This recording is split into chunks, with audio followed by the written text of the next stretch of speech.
കഴിഞ്ഞ ദിവസം യുക്രൈനിയൻ നഗരമായ ഡിനിപ്രോയിൽ പതിച്ച റഷ്യൻ മിസൈല് മണിക്കൂറിൽ 13,000-ഓളം കിലോമീറ്റർ വേഗതയിലാണ് എത്തിയെന്ന് പറയപ്പെടുന്നു.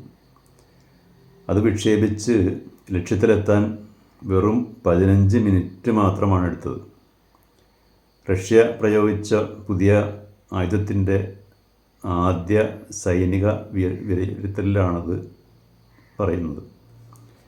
യുക്രൈൻ്റെ യുദ്ധശ്രമങ്ങളെ പിന്തുണയ്ക്കുന്നതിനെതിരെ പാശ്ചാത്യ രാജ്യങ്ങൾക്കുള്ള മുന്നറിയിപ്പ് എന്ന നിലയിലാണ് മോസ്കോ പുതിയ intermediate range hypersonic ballistic missile ഇതിനായി ഉപയോഗപ്പെടുത്തിയത്.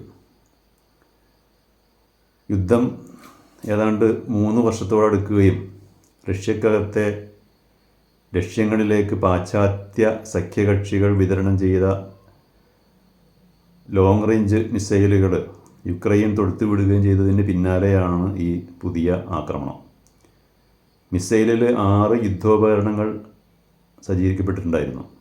പാതയുടെ അവസാന ഭാഗത്തെ വേഗത മാക്ക് 11 മുകളിലായിരുന്നു. സൂപ്പർസോണിക് വേഗതയുടെ അളവുകോലാണ് മാക്ക് എന്ന് പറയുന്നത്. അതായത് ഏകദേശം 13,600 കിലോമീറ്റർ സ്പീഡ്. ആക്രമണത്തോട് ഉടൻ പ്രതികരിക്കണമെന്ന് യുക്രൈൻ വിദേശകാര്യ മന്ത്രാലയം അന്താരാഷ്ട്ര സമൂഹത്തോട് അഭ്യർത്ഥിച്ചിട്ടുണ്ട്. റഷ്യൻ ആക്രമണം ഉക്രൈനുമായിട്ട് ചർച്ച ചെയ്യാൻ നാറ്റോ സഖ്യം അടുത്ത ദിവസം തന്നെ, അതായത് ചൊവ്വാഴ്ച ബ്രസൽസിലെ ആസ്ഥാനത്ത് അടിയന്തര യോഗം ചേരുമെന്നും അറിയിച്ചിരിക്കുന്നു.